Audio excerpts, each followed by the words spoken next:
피자를 많이 시켰나 봐요. 많이 드시고 또 건강한 모습으로 우리가 함께 청소하면 정말 좋겠구나 그런 생각을 해봅니다. 오늘 예배에 오신 여러분들을 진심으로 사랑하고 축복합니다. 하나님의 사랑이 여러분과 함께 하시기를 바라면서 우리 서로 축복의 인사를 하면 좋겠어요. 주님의 평화가 당신과 함께 하기를 원합니다. 이렇게. 네, 오늘 온라인으로 함께 예배드리고 있는 그곳에도 주님의 평화가 함께 하시기를 바랍니다. 요즘 봄이 점점 이제 깊어져 가고 있는 계절을 맞이했습니다. 봄은 겨울보다 더 추운 것 같아요. 왜 그런지 더 일신연스럽고. 그런데 봄이 오는 소리를 어디에서 들을 수 있냐면 추위에서 들을 수 있다 이런 생각을 해요. 왜냐하면 바람이 불고 추위가 올 때마다 이 꽃들이 일어나는 것 같습니다. 지나가면서 목련나무를 한번 유심히 들여다봤어요. 근데 목련나무에는 솜털이 이렇게 있더라고요. 봉우리마다 다 하나씩 있어요. 그런데 이제 따뜻한 날은 이제 나가도 되겠다. 꽃봉오리가 이렇게 조금 올라오는 것 같다가 좀 추워지면 다시 또 그 솜토로 속으로 쏙 들어가 버리더라고요. 그래서 멈칫멈칫해요. 그 멈칫멈칫하는 그 계절이 봄인 것 같은데 제가 깨닫는 작은 깨달음은 그런 거예요. 우리의 신앙이 조금 더 이렇게 좀 자라나고 좀 이렇게 성숙해 가려고 하는 그런 마음이 있는데 우리 속에 있는 이 미숙이가 성숙하기를 싫어하는 미숙이가 우리를 자꾸 가둬놓으려고 하죠. 그래서 또 멈칫멈칫거리게 만들어요. 그래서 앞으로 쭉 나아가지를 못하고 그냥 머물러 있거나 뒤로 후퇴하거나 이런 일들을 생각해 보면서 우리의 신앙이 그렇지 않을까 이런 생각을 해봤는데 옛날에 어르신들이 그런 말을 하더라고요. 그 시루에 콩을 넣고 이렇게 물을 주면 거기서 나오는 게 콩나물이라고. 그러니까 콩나물은 물을 먹고 자라거든요. 근데 이렇게 물을 이렇게 붓기만 하는데 쏟아져 내려오잖아요. 쏟아져 내려오는데도 그 콩에서 콩나물이 되어서 나온다. 그러니까 꼭 물속에 담가져 있지 않아도 물만 맞아도 콩나물이 자라듯이 하나님의 은혜의 자리에 우리가 들어오다 보면은 나도 알지 못하는 사이에 또 우리의 신앙도 쑥쑥 자라나서 우리의 마음도 기쁨이 오고 감사로 또 이어지면서 우리의 삶에서도 귀한 열매를 맺어갈 수 있다라고 하는 그런 소망을 한번 생각해 보죠. 옆 사람하고 이야기 나눠볼까요? 우리의 믿음은 자랍니다. 지금은 어떤 모습일지라도 우리는 점점 커가고 있습니다. 그런데 오늘 본문 말씀에도 보면 미숙해요.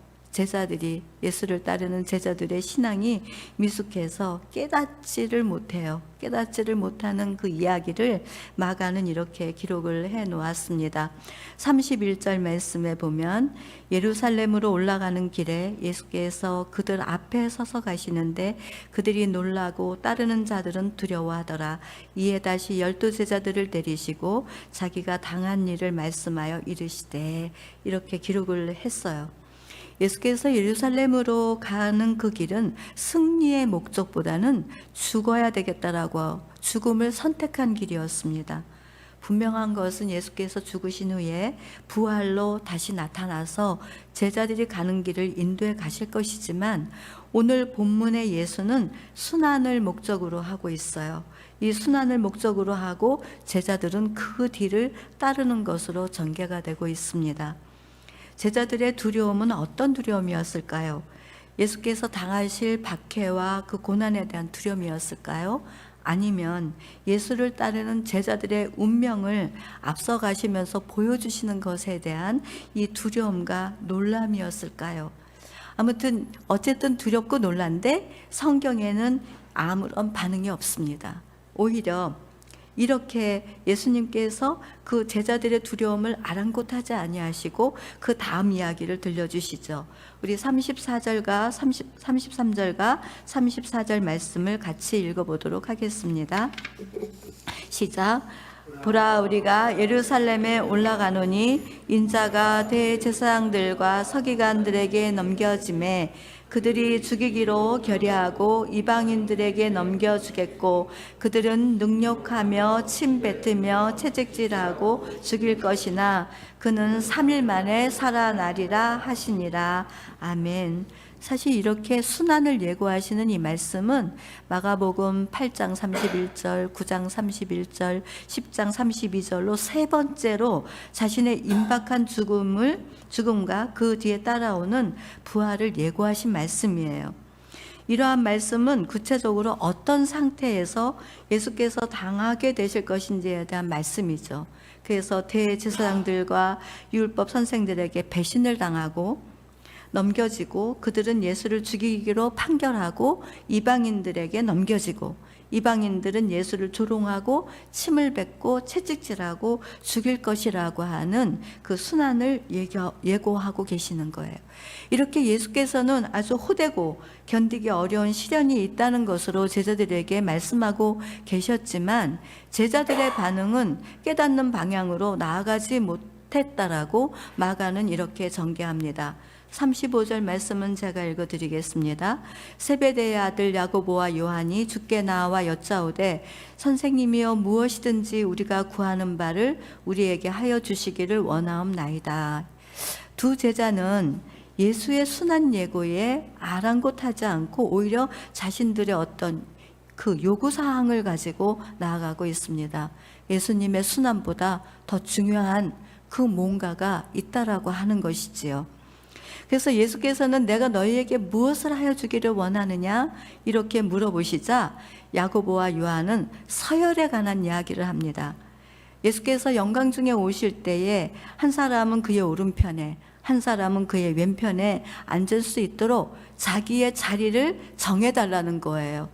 예수님의 순환과 전혀 상관이 없는 내 인생에 있어서 내가 얼만큼 높이 올라가야 되는지 여기에 대한 것이 더 궁금하고 또 궁금한 것이에요. 그래서 예수께서 오실 때라고 한 것으로 보아 하나님의 나라가 이 땅에 통치되어질 때에 자신의 업적을 인정해 달라는 이야기처럼 들려요. 이러한 요구는 제자들이 오해하고 있는 것으로서 고난을 받는 것에 대한 깨달음이 없다는 이야기입니다. 예수가 어떤 일을 하셨는지를 모르는 사람들은 자신의 성공과 행복만을 추구하기 위해서 신앙생활을 하는 것이나 다를 바가 없는 것이죠. 저는 조금씩 이렇게 인생을 겪고 살아가면서 때때로 장례식장을 자주 가볼 때가 있어요. 그렇게 가다 보면은 그 어머니 아버지가 돌아가신 것에 대한 슬픔보다도 그 후손들이 재산을 가지고 막 다툼을 하고 그리고 법정까지 가게 되는 것까지 이런 걸 보았을 때 정말 이게 무엇이지? 이런 질문을 혼자 던지고 오는데 무엇이 정말 더 중요한지 우리가 신앙의 길을 가면서 정말 중요한 것은 예수님의 십자가의 사랑이 우리 안에 어떻게 흘러오는지 그것을 더 깊이 깨달아 가는 것 이것이 정말 중요하다는 것을 우리들이 알고 믿어야 된다는 거예요. 제자들의 이렇게 잘못된 생각은 제자 공동체에 갈등을 가져왔습니다. 나머지 제자 10명 제자들은 이 말을 듣고 성경에 보니까 화를 내었다라고 이렇게 기록을 하고 있어요.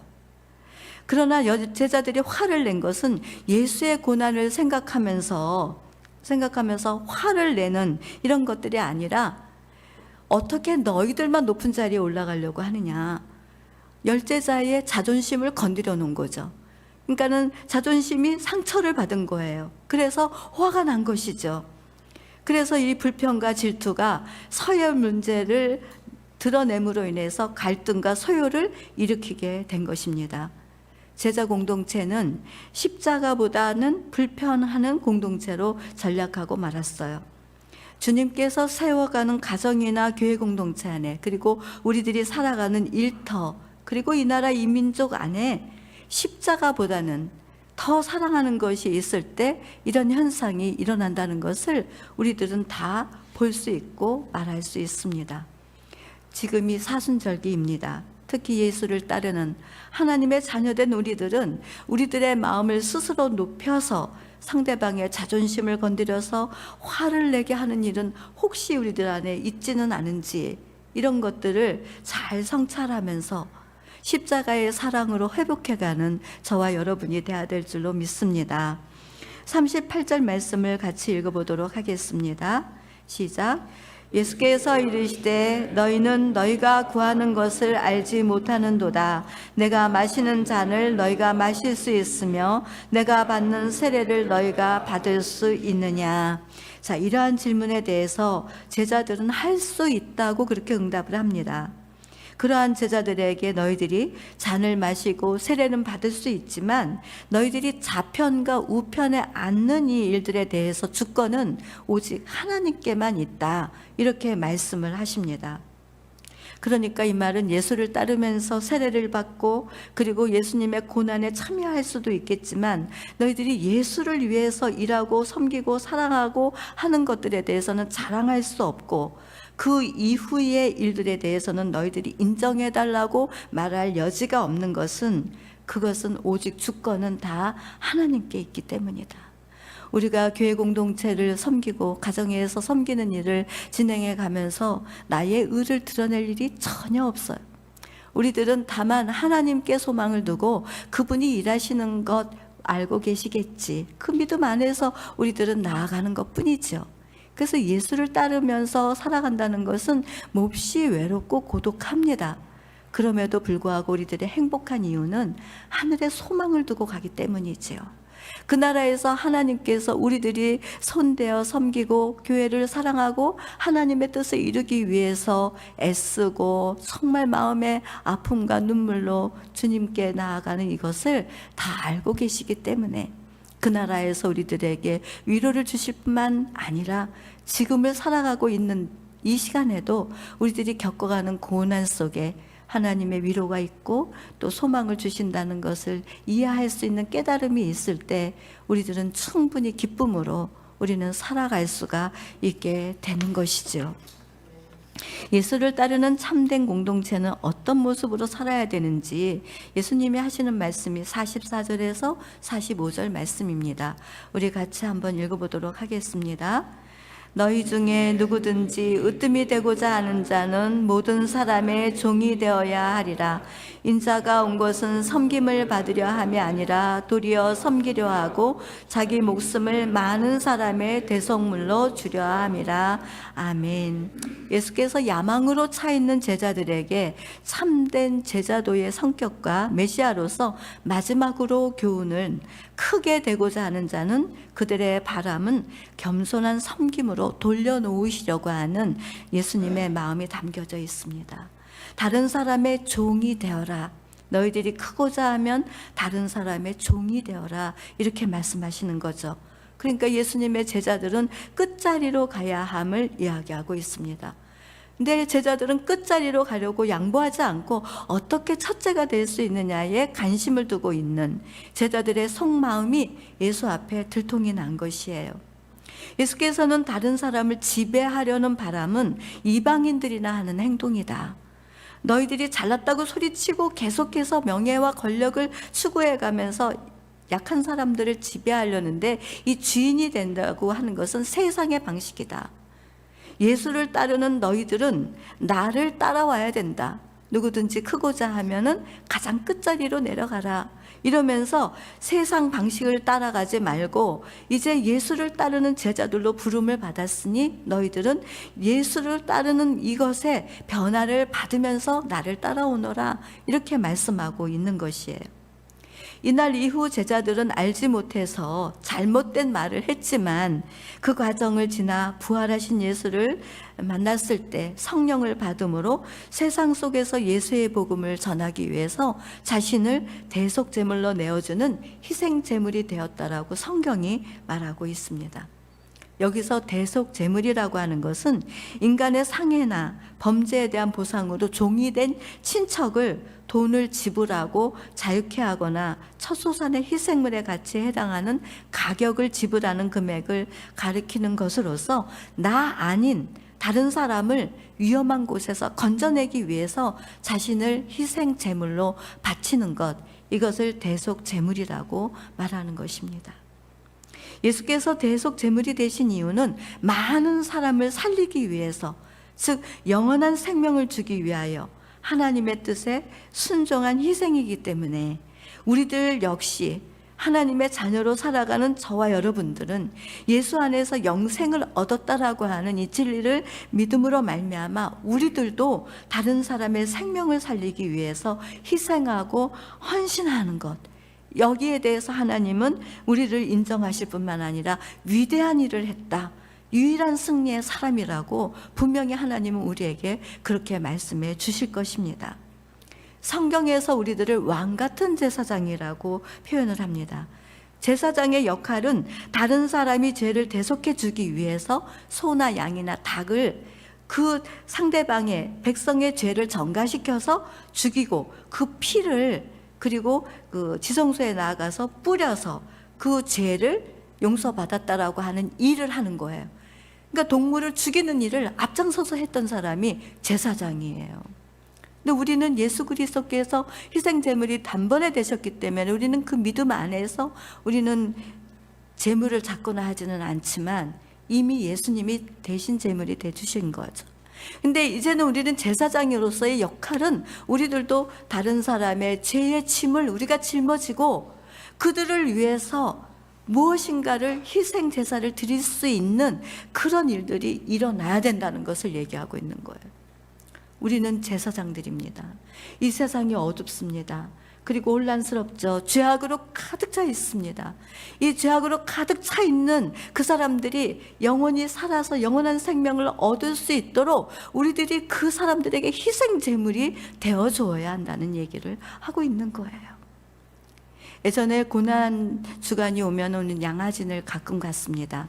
양화진에 가면은 청년의 시절에 자신의 모든 것을 다 팔아서 대한민국 땅에 복음의 빛을 전하겠다고 희생하여서 온 사람들이 죽어서 무덤에 갇혀 있는 그 순교의 무덤이 있습니다.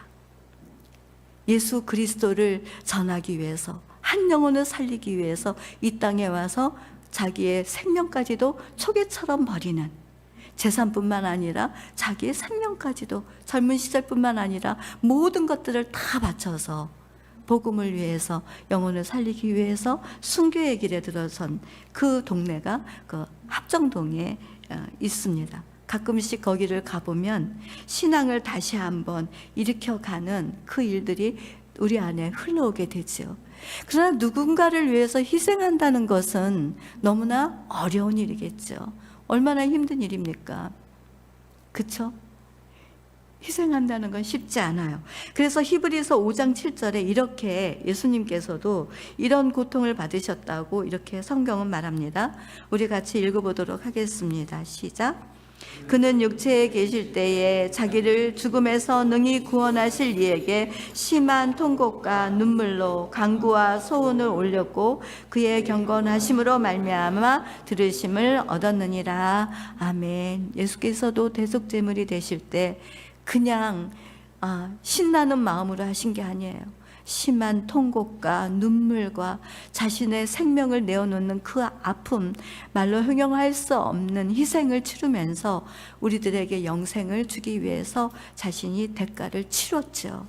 그때 예수께서는 하나님께 구원의 여망이 있다는 것을 기억하고 그리고 자기의 생명을 드렸다라고 말하고 있습니다. 그 후에 예수께서는 부활하셔서 영광의 보좌 앞으로 올라가셨지요.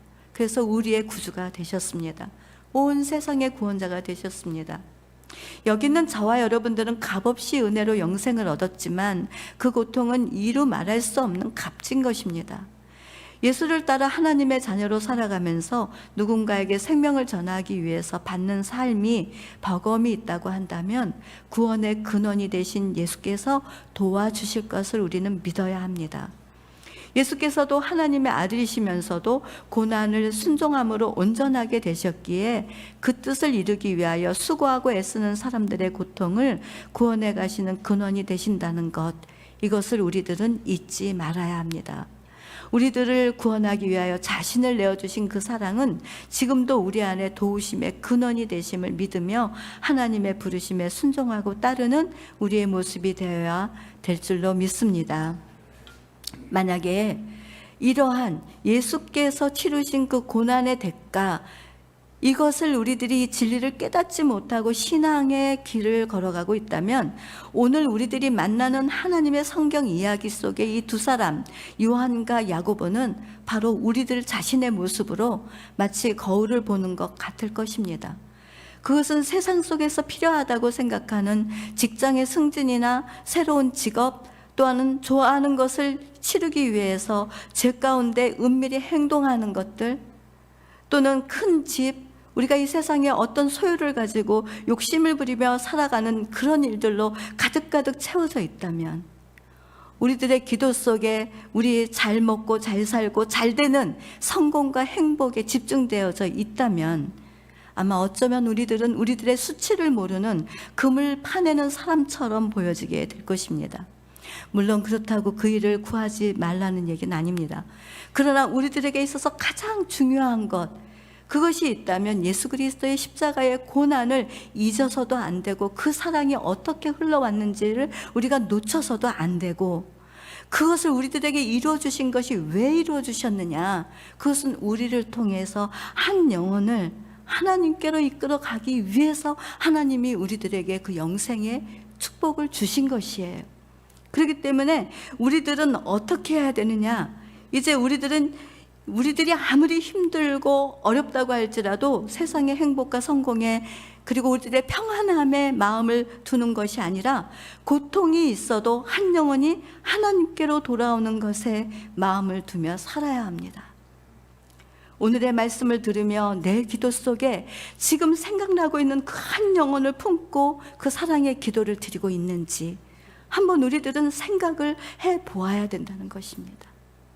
저는 2월 달에 십자가의 그 이슬비에 속옷 젖듯이 십자가의 사랑으로 채워집시다라는 말씀을 전했습니다. 기도해야 된다고 말씀을 전했습니다. 그래서 제가 하나님께 선택하고 결단한 건 기도입니다. 하루도 빠지지 않고 성전에 나와서 하나님 기도하겠습니다 였습니다. 진접해서 여기 올 때 30-40분씩 오지요. 또 와서 기도하고 가야 되는데 시간에는 구애를 받지 않고 기도하겠습니다 하고 나와서 매일매일 기도를 올렸습니다. 기도하면 기도할수록 내 마음속에 들어와지는 그림이 뭐냐면, 십자가의 그 사랑이 나에게 어떻게 부어졌고 내가 여기에서 어떤 부르심을 입었는지 이것이 계속 내 영혼에서, 마음에서 울러옵니다. 그러면서 우리 교회 공간을 생각했습니다. 우리 교회 공간에 지금 빈자리들이 자꾸 떠올랐습니다. 그러면서 하나님께 외쳤습니다. 하나님, 한 사람 앞에 한 영혼이라도 꼭 여기에 돌아올 수 있도록 우리가 그 생명의 비밀을 전하는 사람들이 되게 해주십시오. 그래서 지금 사순절기에 우리가 추수감사절에 아니면 그 중간에라도 한 영혼이 이 자리를 채워갈 수 있도록 일을 할 수 있는 그 부르심의 소명을 따라가는 우리 성도들이 되게 해주십시오. 하나님 앞에 섰을 때에 귀한 열매 손에 들고, 주님, 제가 이 영혼을 주님께로 인도해 내는 데 있어서 대속 제물이 되었습니다. 희생했습니다. 공도 드렸습니다. 제물도 드렸습니다. 이 한 사람이 여기 돌아오는데 하나님 저 수고했습니다 라고 말할 수 있는 거 아닐까. 그래서 불러봅니다. 막 여러분들의 이름을 부릅니다. 여러분들의 이름을 부르면서 한 영혼 데리고 오게 해주세요. 한 사람 하나님께로 돌아오게 해주세요. 그래서 우리 교회가 공간을 이렇게 너무나 아름답게 만들어낸 여기에서 하나님의 자녀들이 하나님을 예배하고 찬양하고, 우리 새사랑교회가 하나님의 나라의 꿈을 가지고 선교하고 여기에서 마음껏 봉사하고 섬길 수 있는 우리 교회가 되게 하나님 도와주세요 하고 웁니다. 어거스틴이 그런 말을 했습니다. 우리들이 침묵하면 우리의 사랑의 마음이 굳는다고 했습니다. 그러나 우리들이 울부짖어 기도하면 사랑의 마음이 일어난다고 했습니다. 그 경험이 제 안에 지금 흘러오고 있습니다. 말하자면 이 사랑의 마음이 일어나고 있습니다. 사랑의 마음이 일어나니까 사람이 그냥 보이지 않는 것 같습니다. 사랑 못 받아서 외롭고 힘들어 공허해 보이는 사람들이 보입니다. 그 사람을 여기로 데리고 오고 싶다라고 하는 갈망이 일어납니다. 우리들 안에 있어서 지금 어떤 일들이 필요할까요? 예수를 따르는 그리스도의 사람들로서 우리의 마음에 사랑의 마음이 부어지기를 주의 이름으로 축복합니다. 그래서 나 한 사람만 하나님을 향하는 것이 아니라 우리가 이웃을 사랑해서 그 사랑이 흘러서 정말 주님의 나라가 여기에서부터 시작이 되는 그 영생의 비밀이 흘러가는 그와 같은 은총이 우리 모두에게 일어나야 될 줄로 믿습니다. 그래서 우리 사랑의 마음이 일어나도록 오늘 우리 서동철 형제님도 기도해야 된다는 말씀을 드렸는데, 정말 우리들이 기도하면 기도할수록 사랑의 마음이 일어날 것입니다. 우리 옆 사람하고 그렇게 서로 건면해 볼까요? 우리 한 영혼을 품고 기도합시다. 그 한 영혼이 누구일까요? 여러분, 성령께서 각자에게 말씀해 주시기를 축복합니다. 그래서 그 사람을 놓고 기도하십시오. 그러면 사랑의 영이 임하고 성령의 능력이 임해서 여기 빈 자리가 가득가득 채워짐으로 우리 교회가 부흥하고 성장하게 된다면 우리들은 주님의 큰 일을 다 감당할 수 있습니다. 없는 것으로 해결해 보려고 하니까 굉장히 힘들고 버겁지 않습니까? 주님이 채워가시는 것을 보며 가면 우리들은 행복하게 힘차게 나아갈 수 있게 되는 줄로 믿습니다. 그래서 이와 같은 일들이 우리 안에 일어날 때에 비로소 우리들은 예수 그리스도의 고난에 참여하는 그리스도의 제자라고 하는 것을 말할 수가 있을 것입니다. 우리 2024년 성결교단의 표어는 한 영혼을 주께로 돌이킵시다 입니다. 한 영혼을 주께로 회복하는 일에 저와 여러분이 쓰임받는 하나님이 기뻐하시는 사람들이 되기를 주님의 이름으로 축복합니다. 기도하겠습니다. 하나님, 십자가의 길에 앞서가시면서 제자들에게 들려주시는 이야기를 듣습니다. 어리석은 제자들은 세상에 더 마음을 두고 살아가는 그러한 모습이 우리들이 아니었는지 돌아봅니다. 나 같은 죄인을 살리기 위하여 우리보다 먼저 자신을 내어주신 예수님의 뒤를 따라 우리들도 누군가에게 자신을 내어주는 사랑의 마음이 일어나게 하여 주옵소서. 한 알의 밀알이 땅에 떨어져 죽으면 30배 100배의 결실을 맺듯이 한 영혼을 하나님께로 돌아오게 하기 위하여 자신을 내어주는 사랑의 실천으로 생명의 열매를 맺는 우리 모두가 되기를 예수님의 이름으로 기도합니다. 아멘.